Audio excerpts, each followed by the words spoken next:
Saudara-saudariku, para sahabat Yesus yang terkasih, Bapak Ibu, saudara-saudari, adik-adik umat paroki Santo Yosef Medari dan Stasi Santo Thomas Sayegan dan seluruh umat Katolik dimanapun Anda berada, bersama dengan saya Romo Yones Ari Purnomo, kita kembali akan merenungkan Sabda Tuhan pada hari Senin tanggal 10 Agustus 2020 yang bersama dengan gereja kita merayakan pesta Santo Laurentius, diakon dan martir. Marilah kita mengawali permenungan Sabda Tuhan ini dengan berdoa. Dalam nama Bapa, Putra dan Roh Kudus. Amin. Allah Bapa cahaya abadi yang cemerlang, karena cinta kasih yang berapi-api, Santo Laurentius menjadi pelayanmu yang setia dan martirmu yang mulia. Semoga kami mengasihi yang dikasihnya dan melaksanakan yang diajarkannya dengan pengantaran Yesus Kristus Putramu Tuhan kami, yang hidup dan berkuasa bersama Dikau dan Roh Kudus, Allah sepanjang segala masa. Amin.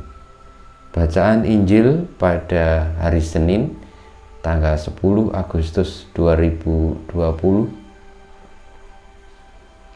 pada pesta Santo Laurentius Martir ini dari Injil Yohanes bab 12 ayat 24 sampai dengan 26. Menjelang akhir hidupnya, Yesus berkata kepada murid-muridnya, "Jikalau biji gandum tidak jatuh ke dalam tanah dan mati, ia tetap satu biji saja. Tetapi jika mati, ia akan menghasilkan banyak buah. Barang siapa mencintai nyawanya, ia akan kehilangan nyawanya. Tetapi barang siapa tidak mencintai nyawanya di dunia ini, ia akan memeliharanya untuk hidup yang kekal. Barang siapa melayani aku, ia harus mengikuti aku, dan di mana aku berada, di situ pun pelayanku akan berada. Barang siapa melayani aku, ia akan dihormati Bapa." Demikianlah Injil Tuhan kita. Terpujilah Kristus. Saudara-saudariku yang terkasih, panggilan untuk menjadi martir, yakni menjadi pejuang iman, adalah panggilan kita semua sebagai umat yang percaya, beriman kepada Yesus Sang Kebenaran. Dan panggilan itu menjadi salah satu konsekuensi kita di dalam menghayati iman.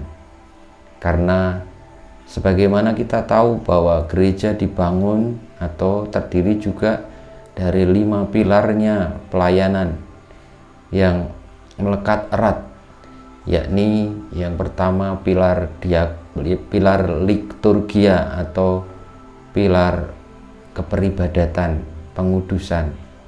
Lalu yang berikutnya pilar kerigma, yakni pilar pengajaran. Yang berikutnya lagi adalah diakonia, yakni pelayanan. Yang berikutnya lagi adalah pilar koinonia, yakni persekutuan. Dan yang berikutnya adalah martiria atau kesaksian. Sebagaimana sabda Tuhan Yesus yang kita dengarkan, barang siapa yang melayani dia akan dihormati Bapa.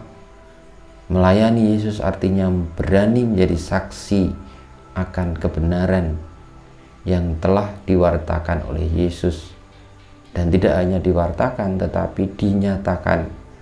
Maka untuk menjadi saksi, seringkali kita harus menyangkal diri.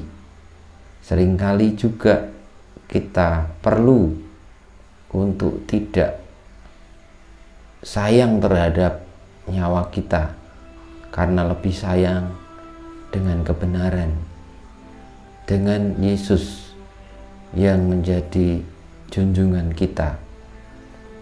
Dan itu tidak mudah tentu, karena dalam hidup ini kita yang masih manusia biasa seringkali masih takut untuk merelakan diri di dalam melaksanakan karya-karya kebaikan, kebenaran yang konsekuensinya tentu membuat kita secara fisik manusiawi, batin juga manusia menderita. Tetapi itu menjadi jalan yang akhirnya dipilih oleh Tuhan Yesus dan sekian para martirnya, karena yang terjadi kebenaran kerap kali bertentangan dengan dunia.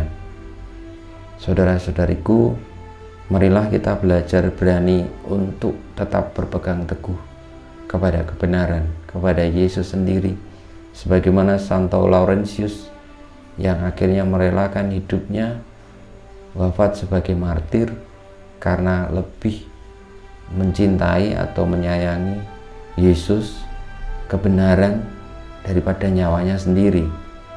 Dan itu tidak salah, karena sabda Yesus sudah jelas, barang siapa yang melayani Dia akan dihormati Bapa. Barang siapa yang kehilangan nyawanya di dunia ini karena mencintai, memperjuangkan, mempertahankan kebenaran, ia akan memperoleh hidup yang sejati, hidup yang kekal.